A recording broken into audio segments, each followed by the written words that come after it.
Hi students, in this lecture we will look at how to measure electrolytic conductivity, right? इसमें हम एक experiment देखेंगे, right? और जो एक्सपेरिमेंट के बेसिस पे एक रिलेशन डिराइव होगा, दैट इज इम्पॉर्टेंट क्योंकि उस पर न्यूमेरिकल पूछा जाता है, CBSE बोर्ड में काफ़ी बार पूछा गया है, रिलेशन भी पूछा जाता है, राइट? फिर हम देखेंगे स्पेसिफिक इक्विवेलेंट और मोलर कंडक्टिविटी को कैसे कैलकुलेट करेंगे। लास्ट लेक्चर में हमने जो स्पेसिफिक कंडक्टिविटी और मोलर कंडक्टिविटी में रिलेशन देखा था एक, और दूसरा रिलेशन स्पेसिफिक कंडक्टिविटी और इक्विवेलेंट कंडक्टिविटी में देखा था। उस रिलेशन को यूज करके हम ये दोनों कंडक्टिविटीज कैलकुलेट कर लेंगे। पहले स्पेसिफिक कंडक्टिविटी निकालेंगे, राइट? उसके बाद ये दोनों कंडक्टिविटीज निकालेंगे using that relation, right? This is very important और इनमें रिलेशन पूछा जाता है अक्सर। अभी मैं लिखूंगा यहाँ पर बोर्ड में, तो आप इसको नोट डाउन कर लेना क्योंकि अक्सर पूछा गया और न्यूमेरिकल्स में काम आता है। Relation between equivalent conductivity and specific conductivity, relation between molar conductivity and specific conductivity, right? ये सब आपको आना चाहिए। नाउ सबसे पहले कंडक्टिविटी क्या है? सबसे पहली चीज कंडक्टिविटी क्या है आपको पता होना चाहिए। कंडक्टिविटी इज सिंपली, कंडक्टिविटी हम ऐसे कापा से डिनोट करते थे। Conductivity is conductance of ions per unit volume,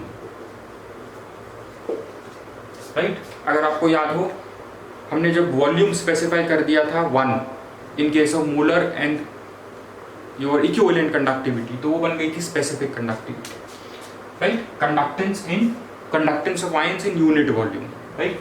और कंडक्टेंस क्या होता है? Basically conductance is your ease of current, ease with which your current flows. Basically जो करंट फ्लो कर रहा है दैट इज योर कंडक्टेंस। कितनी आसानी से या कितना ज्यादा फ्लो कर रहा है दैट इज योर कंडक्टेंस। जितना ज्यादा फ्लो करेगा, जितनी आसानी से फ्लो करेगा, कंडक्टेंस उतना ही ज्यादा होगा, राइट? हमने एक और चीज पढ़ी थी, रेजिस्टेंस।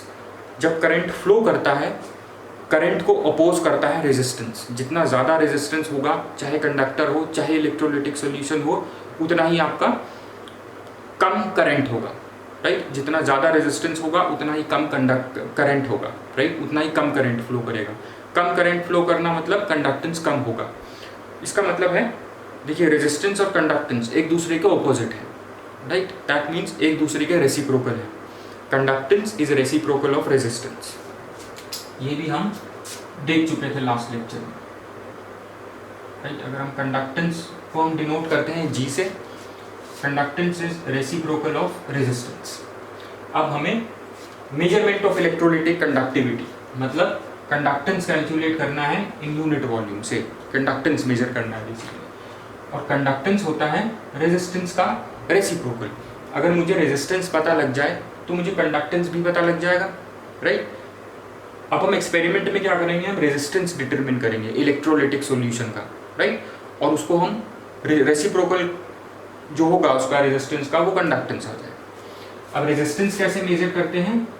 अगर आपको फिजिक्स में जिन्होंने करंट इलेक्ट्रिसिटी कर ली है, आपने व्हीटस्टोन ब्रिज पढ़ा है वहाँ पर, राइट?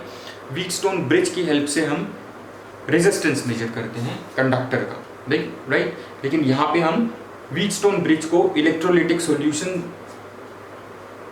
का रेजिस्टेंस मेजर करने के लिए यूज करेंगे, और उसमें कुछ एडजस्टमेंट करनी पड़ती हैं, वो इंपॉर्टेंट है, राइट? सो इसको मेजर करते हैं हम Wheatstone bridge, right? Wheatstone bridge. और क्योंकि इलेक्ट्रोलाइटिक सॉल्यूशन है, हमें एक और चीज चाहिए होगी, कंडक्टिविटी सेल। ये क्या होता है ये हम देखेंगे। कंडक्टिविटी सेल में ही आपका इलेक्ट्रोलाइटिक सॉल्यूशन होता है, राइट? उसको हम ले जा करके व्हीटस्टोन ब्रिज से कनेक्ट कर देते हैं, राइट? उसका रेजिस्टेंस निकल जाता है। ये इंपॉर्टेंट है, इतना ध्यान में रखना आगे समझने के लिए। अब हम रिलेशन देखते हैं। देखिए, मोलर कंडक्टिविटी और इक्विवेलेंट कंडक्टिविटी में जो रिलेशन था वो ये है, सॉरी, मोलर कंडक्टिविटी और स्पेसिफिक कंडक्टिविटी में जो रिलेशन था वो ये है, दिस अपॉन मोलारिटी, राइट? और इक्विवेलेंट कंडक्टिविटी को हम इससे डिनोट करते हैं, specific conductivity into 1000 divided by your normality,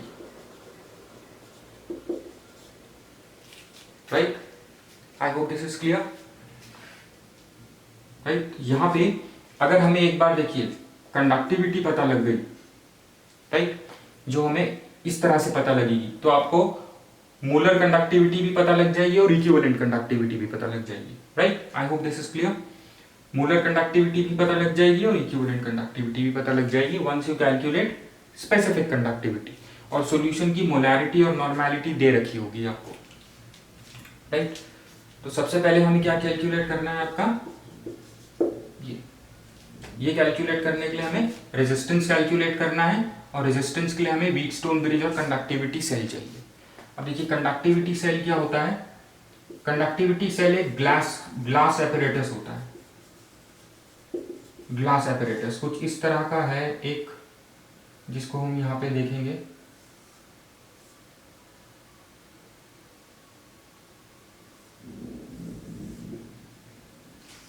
right. Conductivity cell कुछ ऐसा सा दिखेगा आपको, आप अपनी बुक में भी देखेंगे अगर, तो इसमें प्लैटिनम की ऐसे 2 रॉड्स होती हैं, इलेक्ट्रोड्स होती हैं, राइट।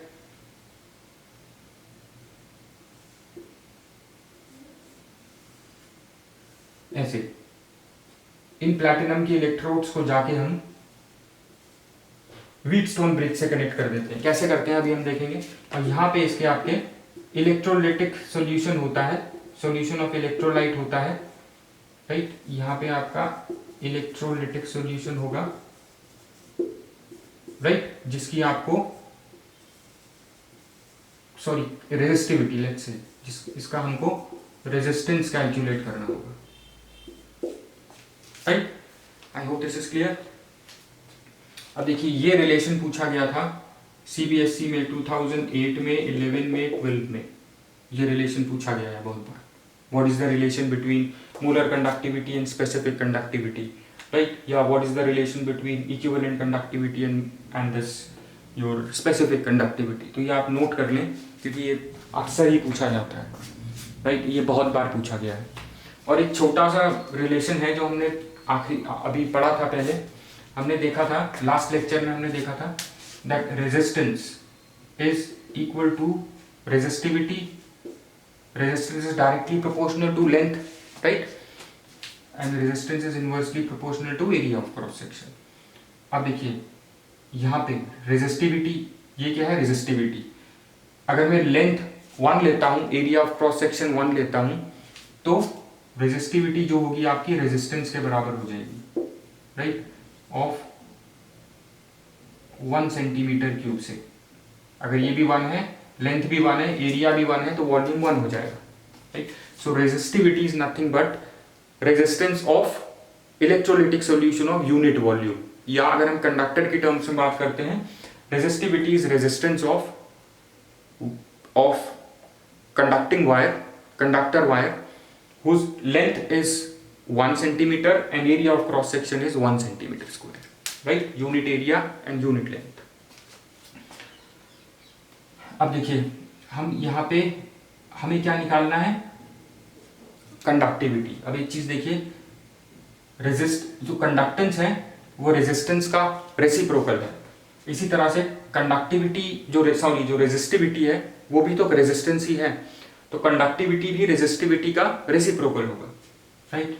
सो कंडक्टिविटी, जिसको हम ये कंडक्टिविटी कापा से डिनोट करते हैं, this would be reciprocal of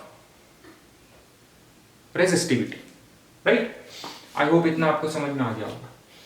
अब देखिए ये जो लेंथ, हम देखिए इलेक्ट्रोलाइटिक सॉल्यूशन जिसका हमें रेजिस्टेंस चाहिए, उसको हमने इस तरह से ले रखा है इलेक्ट्रोलाइटिक सेल में, यहाँ पर। अब देखिए इसके बीच की ये जो इलेक्ट्रोड्स हैं, राइट, इन इलेक्ट्रोड्स का जो डिस्टेंस है, राइट, इन इलेक्ट्रोड्स का जो डिस्टेंस L है, राइट, और इनका area of cross section A या जो भी होगा, वो एक specific type of conductivity cell का कांस्टेंट होगा, राइट। तो L अपॉन ए, ये देखिए यहाँ पे एक आगे भी रिलेशन जो हम देखेंगे उसमें ऐसा आएगा L अपॉन ए। L क्या है आपका? Distance between the electrodes. A क्या है? Area of cross section of the electrodes, right. ये कांस्टेंट होता है फॉर एनी कंडक्टिविटी सेल, जिसकी हेल्प से आप इलेक्ट्रोलाइट का रेजिस्टेंस कैलकुलेट करोगे with the help of Wheatstone bridge. इसको हम बोलते हैं सेल कांस्टेंट, इसको हम बोलेंगे सेल कांस्टेंट। अभी हम देखेंगे ये सेल कांस्टेंट कहां पे आएगा, राइट। सो इतना समझना बहुत जरूरी है आगे बढ़ने के लिए। एक छोटी सी चीज है इन तीनों का, right. What is the effect of dilution on molar conductivity, equivalent conductivity and your specific conductivity, ये इंपॉर्टेंट है। देखिए molar conductivity, equivalent conductivity and your kappa, this specific conductivity। देखिए मोलर कंडक्टिविटी क्या होती थी? मोलर कंडक्टिविटी होती थी conducting power of 1 gram equivalent, right. Conducting power of 1 gram equivalent in V centimetre cube. ऐसे ही sorry, this is your molar. Molar is conducting power of 1 mole, right, conducting power of 1 mole ions of electrolyte in V centimeter cube। ऐसे ही आपकी equivalent conductivity थी conducting power of 1 gram equivalent of electrolyte और 1 gram equivalent of ions, conductivity of 1 gram equivalent in V centimeter cube, right। लेकिन specific conductivity जब हम कहते थे, specific conductivity होती थी आपकी conducting power of ions either 1 mole or 1 gram equivalent in 1 centimeter cube, right, in unit cube। conducting power in unit cube, let's say, so or say in 1 centimeter cube, right। अब देखिए dilution का क्या effect पड़ेगा। देखिए dilution जब हम करेंगे, dilution मतलब मैं कॉन्सेंट्रेशन कम कर रहा हूँ, राइट, वाटर ऐड कर रहा हूँ। जब हम वाटर ऐड करते हैं तो हमें पता है इलेक्ट्रोलाइट्स और ज़्यादा डिसोसिएट होती है। जब और ज़्यादा डिसोसिएट होगी तो नंबर ऑफ आइंस बढ़ जाएंगे in volume V in case of molar and equivalent conductivity, right. तो number of ions on dilution will increase in V centimetre cube, right, of electrolytic solution. जब नंबर ऑफ आइंस बढ़ेंगे तो आपकी on dilution आपकी equivalent conductivity और molar conductivity ये क्या होगी? इंक्रीज होगी, right. Why? Due to increase in number of ions in V centimetre cube, right. लेकिन अगर मैं स्पेसिफिक कंडक्टिविटी की बात करूं, स्पेसिफिक कंडक्टिविटी होती है conductance of ions in unit cube, 1 centimetre cube मान लो, राइट। अब देखिए 1 सेंटीमीटर क्यूब वॉल्यूम स्पेसिफाई कर रहे हैं हम यहाँ पे। जब हम और ज्यादा डाइल्यूशन करेंगे तो आयंस क्या होते हैं, जब हम और ज्यादा पानी डालेंगे तो फोर्स ऑफ अट्रैक्शन आयंस का जो होता है वो और ज्यादा कम हो जाता है और दूर दूर चले जाते हैं आयंस, राइट। आयंस दूर दूर चले जाते हैं, उनकी स्पीड भी बढ़ जाती है, राइट। तो अगर मैं स्पेसिफिकली 1 सेंटीमीटर क्यूब में देखूंगा तो यहाँ पे आयंस डिक्रीज हो जाएंगे। जब आयंस डिक्रीज हो जाते हैं तो कंडक्टिंग पावर भी डिक्रीज हो जाती है, right. So your specific conductivity which is denoted by kappa, specific conductivity will decrease, right, specific conductivity will decrease। Why? due to decrease in ions per centimeter cube। 1 centimetre cube में ions decrease हो जाएंगे, इसलिए आपकी specific conductivity decrease हो जाएगी और ये दोनों बढ़ जाएगा, इंक्रीज हो जाएगा इक्विवेलेंट और molar conductivity, because number of ions increase हो जाएंगे इन 20 सेंटीमीटर क्यूब, राइट। ये बहुत बार पूछा गया है आईएससी बोर्ड में, सीबीएसई बोर्ड में। शॉर्ट आंसर्स में पूछ लेते हैं, specific conductivity will dash, right, on dilution, या रीजन पूछ लेंगे स्पेसिफिक कंडक्टिविटी क्यों डिक्रीज होगी और आपकी मोलर और इक्विवेलेंट कंडक्टिविटी क्यों इंक्रीज होगी।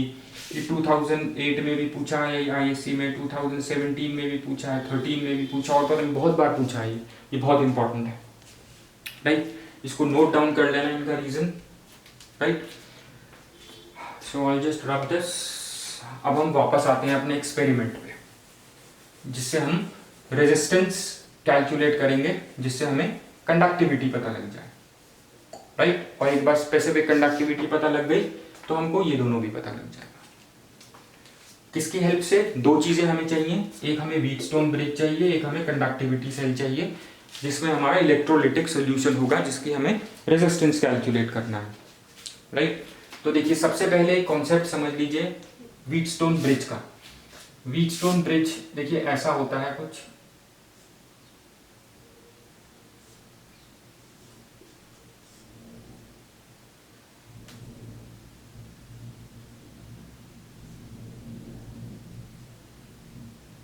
इस तरह से,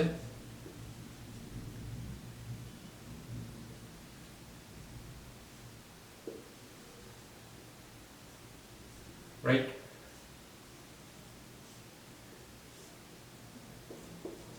ये 4 रेजिस्टेंसेस होंगे, यहाँ पे इस तरह से होगा, ऐसा सा कुछ होता है, ऐसा बिल्कुल दिखता है व्हीटस्टोन ब्रिज। 4 रेजिस्टेंसेस होते हैं, एक गैल्वेनोमीटर होगा, देखिए रेजिस्टेंस R1, R2, R3 और X है अननोन रेजिस्टेंस, जिसे हमें कैलकुलेट करना है। R1 और R3 हमें पता है, राइट। और R2 जो होता है ये वाला, ये होता है आपका variable resistance, right. Variable resistance मतलब इसको हम वेरी करके नल पॉइंट तक पहुंचते हैं, जब पूरा व्हीटस्टोन ब्रिज बैलेंस्ड हो जाता है। जब पूरा व्हीटस्टोन ब्रिज बैलेंस्ड हो जाता है और हम नल पॉइंट पे आते हैं, नल पॉइंट पे galvanometer will show no deflection. Null point की ये पहचान होती है, at null point galvanometer will show no deflection. और उस टाइम पे आपका देखिए R1 upon R2 is equal to X upon R3। X हमें कैलकुलेट करना है R1 R3 upon R2, right. एक बार आपको X की वैल्यू पता लग गई इस रेजिस्टेंस की, राइट, तो कंडक्टेंस क्या होगा 1 अपॉन X, यही आपको पता लगाना है। ये X क्या है? Resistance of this electrolytic solution, right. I hope this much is clear.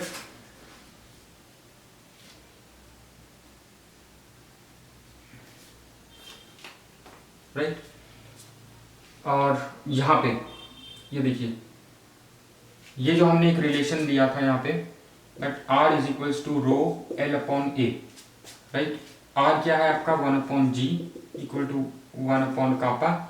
Resistivity, conductivity is reciprocal of resistivity, conductance is reciprocal of resistance. ये L अपॉन ए, ये है सेल कांस्टेंट, जिसकी वैल्यू कांस्टेंट होती है, numerical में दी होगी, right. Therefore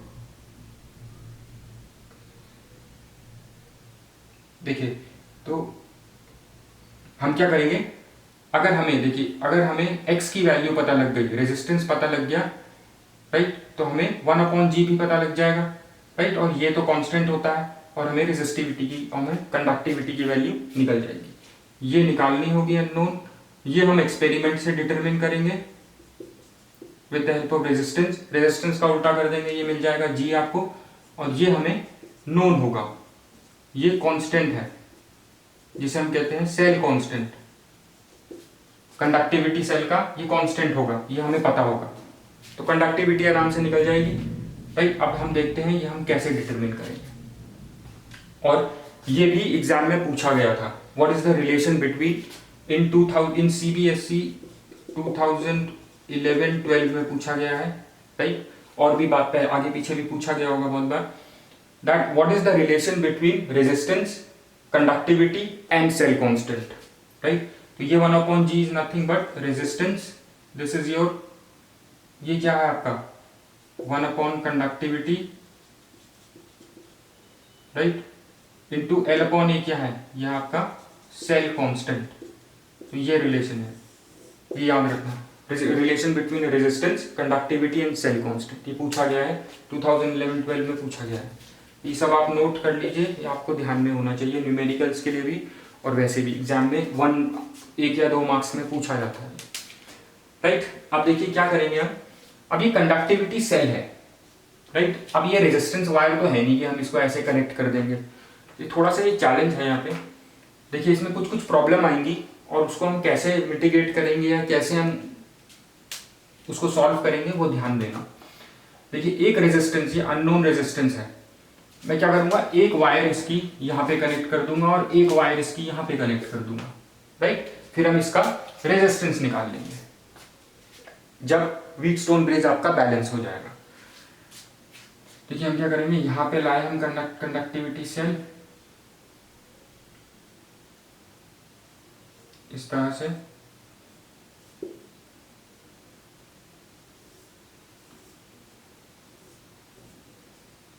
right, यहाँ पे लाए हम और इसको हम ऐसे कनेक्ट कर देंगे, एक वायर यहाँ कनेक्ट कर देंगे, एक वायर यहाँ कनेक्ट कर देंगे। तो आपका हमने कंडक्टिविटी सेल कनेक्ट कर दिया व्हीटस्टोन ब्रिज से, राइट। अब देखिए एक चीज है, अगर मैं यहाँ पे ये बैटरी ही लगा के रखूं, ये बैटरी क्या है, डीसी डायरेक्ट करंट, और इसमें पड़ा है इलेक्ट्रोलाइट, यहाँ पे है इलेक्ट्रोड्स, राइट। अब डीसी करंट, अगर मैं इस तरीके के इलेक्ट्रोलिटिक सेल को, जब हम इलेक्ट्रोलिसिस करते थे हम क्या करते थे, इलेक्ट्रोलिटिक सेल में एक डीसी सोर्स कनेक्ट कर देते थे, राइट। अब मैंने यहाँ पे डीसी सोर्स अगर कनेक्ट कर दी तो आपका इस इलेक्ट्रोलाइट का इलेक्ट्रोलिसिस शुरू हो जाएगा, राइट। जब इलेक्ट्रोलिसिस शुरू हो जाएगा तो इलेक्ट्रोड्स के आसपास जो आयंस की कॉन्सेंट्रेशन है वो चेंज हो जाएगी। इलेक्ट्रोलिसिस शुरू हो जाएगा, आपके आयंस जिनकी हम कंडक्टिंग पावर कैलकुलेट कर रहे हैं वो इलेक्ट्रोड्स में मूव होना शुरू हो जाएंगे, राइट। सो आयंस की कॉन्सेंट्रेशन चेंज हो जाएगी, राइट। और इसको हम बोलते हैं पोलराइजेशन इफेक्ट, राइट। एक चीज है आपकी पोलराइजेशन इफेक्ट, राइट। ये एक प्रॉब्लम है, राइट। अब इसको मैं रिजॉल्व करने के लिए क्या करता हूं, इसका मतलब क्या है, इलेक्ट्रोलिसिस विल स्टार्ट, जिसकी वजह से आयंस की कॉन्सेंट्रेशन अराउंड इलेक्ट्रोड्स चेंज हो जाएगी, राइट। सो इनिशियली जो लेके आए थे आप, राइट, इनिशियली जो आप लेके आए थे इलेक्ट्रोलिटिक सॉल्यूशन जिसकी आपको कंडक्टिविटी कैलकुलेट करनी थी, वो तो चेंज हो गई, इलेक्ट्रोलिसिस से आयंस इधर उधर चले गए तो उसकी कॉन्सेंट्रेशन चेंज हो गई आयंस की, राइट। इसकी वजह से कंडक्टिविटी ओरिजिनल वाली नहीं रही। अब इलेक्ट्रोलिसिस ना हो, हम क्या करेंगे, हम एसी सोर्स यूज करेंगे, ऑल्टरनेटिंग करंट यूज करेंगे, डायरेक्ट करंट नहीं यूज करेंगे, राइट। सो हम क्या करेंगे, यहां पे हम ऑल्टरनेटिंग करंट यूज करेंगे, राइट। हम ये डीसी करंट नहीं यूज करेंगे, हम क्या करेंगे, ऑल्टरनेटिंग करंट यूज करेंगे। यहाँ पे alternating current of audio frequency around 500 cycles, right. ऐसा कुछ हम ऑल्टरनेटिंग करंट यूज करेंगे, राइट। अब ऑल्टरनेटिंग करंट से क्या होगा फायदा, ऑल्टरनेटिंग करंट से आपका इलेक्ट्रोलिसिस नहीं होगा, आयंस की कॉन्सेंट्रेशन चेंज नहीं होगी, राइट। इसको ध्यान से समझना।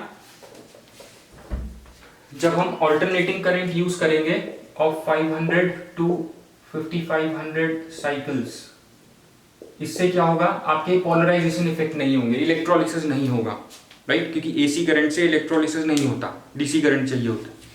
तो हमने पोलराइजेशन इफेक्ट तो हमें डीसी की जगह एसी करंट यूज करके सॉल्व कर लिया। इसको नोट कर लेना, पोलराइजेशन इफेक्ट क्या होता है, कैसे सॉल्व करेंगे, एसी करंट यूज करके, राइट।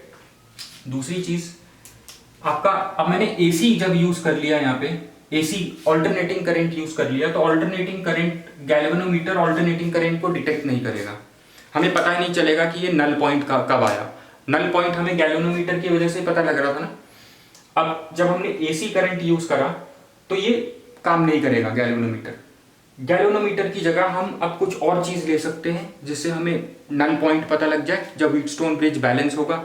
जब मैं एक रेजिस्टेंस को वैरी करूंगा, इसको चेंज करूंगा to reach at the null point, right, तो उस समय पर आपका गैल्वेनोमीटर काम नहीं करेगा। तो मैं गैल्वेनोमीटर को रिप्लेस कर दूंगा ईयरफोन से। यहां पे मैं ईयरफोन लगा दूंगा, कान में जो लगाते हैं गैल्वेनोमीटर की जगह ईयरफोन लगा दूंगा, फिर इसकी साउंड से हम पता लगा लेंगे कि नल पॉइंट कब आया। जब नल पॉइंट रीच हो जाएगा तो यही वाला रिलेशन फिर से लगा दो R1, राइट। तो दूसरी प्रॉब्लम ये है, ये दूसरी प्रॉब्लम है इसकी, that galvanometer will not detect null point with AC current, alternating current, right? तो इसका solution क्या है? Solution यह है, we will use earphone or headphone in place of galvanometer, right? आप सब कुछ लगा दो और आप अपना इस तरीके का रिलेशन बनेगा, R1/R2 इज इक्वल्स टू इसका कंडक्टिविटी सेल का मान लो XC, राइट, divided by R3। So XC is equals to, ये रेजिस्टेंस है, R3/R2 इंटू R1, ये रेजिस्टेंस है, राइट। तो हमें क्या चाहिए? कंडक्टेंस चाहिए। कंडक्टेंस क्या हो जाएगा? G R2/R1 R3, ये कैलकुलेट कर लेंगे हम। देखिए इसमें से हमें R1 R2 पता है, राइट, और R3 क्या था? R3 आपका वेरिएबल रेजिस्टेंस था, तो G पता लग गया आपको, राइट। तो देखिए 1G पर पता लग जाएगा यहाँ से, राइट। यहाँ पे आप G की वैल्यू रख दीजिए, सेल कांस्टेंट हमें पता ही है, और यहाँ से आपको कंडक्टिविटी पता लग जाएगी। इसका हमें रेजिस्टेंस पता लग गया। रेजिस्टेंस, इसी रिलेशन को हम उल्टा कर देंगे क्योंकि रेसिप्रोकल है, कंडक्टेंस रेजिस्टेंस का रेसिप्रोकल है। हम इसको इन्वर्स करके यहाँ से G की वैल्यू निकाल लेंगे और इस G की वैल्यू को हम यहाँ पे रखेंगे L/A, राइट। इससे हमें पता लग जाएगा आपका 1/G। 1/G पता लग गया इस एक्सपेरिमेंट से, और यहाँ पे आपको कंडक्टिविटी कापा कैलकुलेट करनी है, L/A सेल कांस्टेंट है, ये तो दिया होगा, राइट, ये पता होगा जो भी सेल आप यूज कर रहे हैं इलेक्ट्रोलाइटिक सेल। तो यहाँ से आपको इसकी वैल्यू जो भी होगी x से लेट्स से y, हमने x यूज कर लिया है ना, इसको बोलते हैं हम y, राइट, ये पता लग गई। अब इसकी वैल्यू को आप यहाँ पे रख दो, इससे आपको मोलर कंडक्टिविटी पता लग जाएगी और इक्विवेलेंट कंडक्टिविटी भी पता लग जाएगी, राइट। ये सिंपल सा एक्सपेरिमेंट था, बस व्हीटस्टोन ब्रिज का फंडा है वो आपको आना चाहिए, वो ध्यान में रखना, राइट। एक और चीज है, थोड़ा सा उसको ध्यान में रखना, एग्जाम में पूछ सकते हैं, वो ये है जब हम इलेक्ट्रोलाइटिक सॉल्यूशन यूज करते हैं, हम वाटर यूज कर रहे हैं, इसमें वाटर का भी तो अपना एक कंडक्टेंस होता है। जो हमने ये x मेजर किया, ये जो कंडक्टेंस मेजर किया, ये सॉल्यूशन का मेजर किया, राइट, जिसमें सॉल्यूशन में वाटर भी है और आयंस भी है, राइट। सो इससे इसका मिनिमम कंडक्टेंस होने के लिए या तो वाटर का जीरो कंडक्टेंस हो, अपना कोई कंडक्टेंस या रेजिस्टेंस हो ही ना, राइट, या हम क्या करेंगे, इसका कंडक्टेंस मिनिमम रखने के लिए हम क्या करेंगे, प्योर वाटर लेंगे, क्योंकि प्योर वाटर बहुत फीबली आयोनाइज्ड होगा, अपने आयंस नहीं बनाएगा, जिसकी वजह से, क्योंकि आयंस की वजह से ही कंडक्टिविटी होगी, जब अपने आयंस नहीं बनाएगा तो उसकी कंडक्टिविटी नियर मिनिमम होगी, बहुत कम होगी, नेग्लिजिबल, राइट। या दूसरी चीज हम क्या कर सकते हैं, हम ये जो सॉल्यूशन लिया है, राइट, कंडक्टिविटी ऑफ वाटर है, ये लिख लीजिए, कंडक्टिविटी ऑफ वाटर। ये दूसरी चीज हम क्या करेंगे, हम इसका जो भी कंडक्टेंस आया सॉल्यूशन का, राइट, कंडक्टेंस ऑफ सॉल्यूशन, और उसके बाद हम जो वाटर लिया आपने उसकी कंडक्टिविटी अगर आपको पता हो तो सॉल्यूशन से माइनस कर दो, माइनस कंडक्टिविटी और कंडक्टेंस ऑफ वाटर, इसको माइनस कर दो तो आपको इलेक्ट्रोलाइट की कंडक्टिविटी मिल जाएगी, राइट। ये ध्यान में रखना था। I hope all is clear. आप इसको दोबारा से देख लीजिए, कुछ प्रॉब्लम हो, सिंपल सा ये रिलेशन था, राइट। ये हम यहां तक पहुंचे थे, राइट, ये सब इसका रेसिप्रोकल यहां तक पहुंचे थे, ये दे रखा होगा आपको, राइट। ये तो 1/G है, 1/G हमने यहाँ पे व्हीटस्टोन ब्रिज की हेल्प और कंडक्टिविटी ब्रिज की हेल्प से कैलकुलेट, व्हीटस्टोन ब्रिज और कंडक्टिविटी सेल की हेल्प से कैलकुलेट कर लिया, राइट। डीसी की जगह हमने एसी लगा लिया।